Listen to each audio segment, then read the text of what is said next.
नमस्कार। एक बार फिर से आप सभी का हार्दिक अभिनंदन है मेरे YouTube चैनल पर। प्राचीन काल से ही मनुष्य आकाश की ओर टिमटिमाते ग्रह, नक्षत्रों और तारामंडल की ओर बड़े ही कौतूहल से देखता रहा है। समय बीता और हमारे पूर्वजों ने दूर आकाश में मौजूद सौर मंडल की कॉस्मिक ऊर्जा से अपना परोक्ष संबंध महसूस किया। यत् पिंडे तत् ब्रह्मांडे उपनिषद की यह पंक्ति इसी आशय को स्पष्ट करती है। आज की यह वीडियो नवग्रह के मंत्र, मणि व रुद्राक्ष संबंधी उपाय पर आधारित है, जिसमें हम मुख्य रूप से चर्चा करेंगे रत्न विज्ञान पर, जिसका स्पष्ट वर्णन हमारे ज्योतिष, तंत्र व उपाय के ग्रंथों में मिलता है।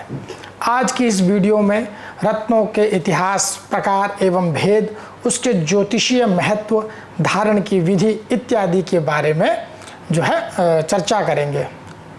मंत्र और मणि वीडियो सीरीज के अगले भागों में बाकी की चर्चा की जाएगी। सबसे पहले विज्ञान की बात की जाए तो रत्नों को 3 श्रेणियों में बांटा गया है। वे हैं पाषाण रत्न जैसे हीरा, माणिक्य, नीलम इत्यादि, प्राणिज रत्न जैसे सीप मोती, गजमुक्ता, नागमणि, हाथी दांत इत्यादि, और वानस्पतिक रत्न जैसे कहरुआ अर्थात एम्बर रत्न इत्यादि। इसके पौराणिक इतिहास को देखें तो अग्नि पुराण में एक कथा आती है, जिसके अनुसार जब असुरराज वृत्रासुर ने देवलोक पर आक्रमण किया, तब महर्षि दधीचि की अस्थियों से वृत्रासुर के वध हेतु वज्र का निर्माण किया गया। कहते हैं उस समय अस्थियों के जो सूक्ष्म अंश पृथ्वी पर गिरे, वहीं रत्नों की खान बन गई। एक दूसरी कथा के अनुसार समुद्र मंथन के समय जो अमृत कलश प्रकट हुआ, उसके छीना झपटी की प्रक्रिया में जो बूंदे धरती पर गिरी, वही रत्नों के खदानें बनी। वहीं पे मतलब रत्नों की खदानें बनी। बृहत संहिता के 80वें अध्याय में विभिन्न कथाओं के विषय में श्लोक भी आता है। समय की बचत के लिए हम सीधा आचार्य वराह मिहिर द्वारा बताए गए रत्नों के प्रकार के बारे में चर्चा करेंगे।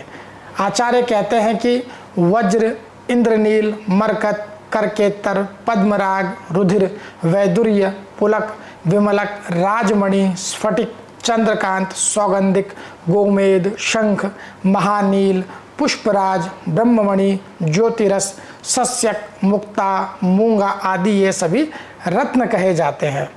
जातक परिजात ग्रंथ के अनुसार ग्रहों के रत्न का जो क्रम है वही आम जनमानस में प्रचलित है। जैसे सूर्य का माणिक्य, चंद्र का मोती, मंगल का मूंगा, बुध का पन्ना, गुरु का पुखराज, शुक्र का हीरा, शनि का नीलम, राहु का गोमेद और केतु का लहसुनिया।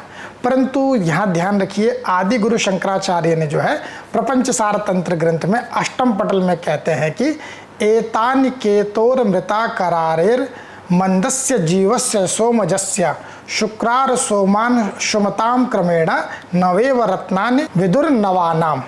अर्थात पन्ना, गोमेद, नीलम, मूंगा, हीरा, पुखराज, लहसुनिया, मोती तथा माणिक्य ये 9 रत्न क्रमशः केतु, राहु, शनि, गुरु, बुध, शुक्र, मंगल, चंद्र तथा सूर्य के कहे गए हैं। यहाँ ध्यान देने वाली बात यह है कि आदि गुरु शंकराचार्य जी ने प्रचलित धारणा से अलग केतु का रत्न पन्ना, बृहस्पति का मूंगा, बुध का हीरा, शुक्र का पुखराज और मंगल का वैदुर्य मणि अर्थात लहसुनिया रत्न माना है।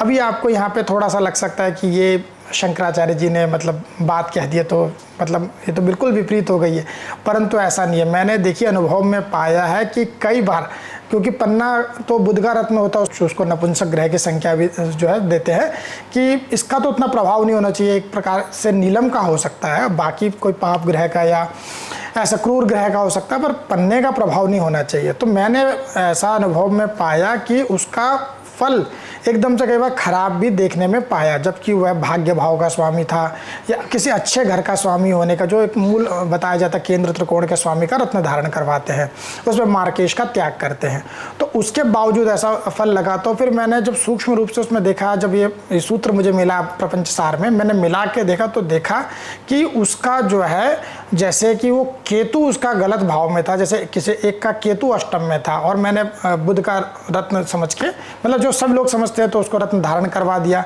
परंतु केतु की अवस्था नहीं देखी। तो यहाँ पे ये इनकी बात नगण्य नहीं कर सकते, क्योंकि शंकराचार्य जी ने तो इतने बड़े बड़े शास्त्र हमको दिए हैं, उन्होंने कुछ कहा होगा, लिखा होगा तो सोच समझ करके लिखा होगा, ऐसा मैंने अनुभव में पाया। आप लोग भी इस सूत्र का उपयोग कर सकते हैं।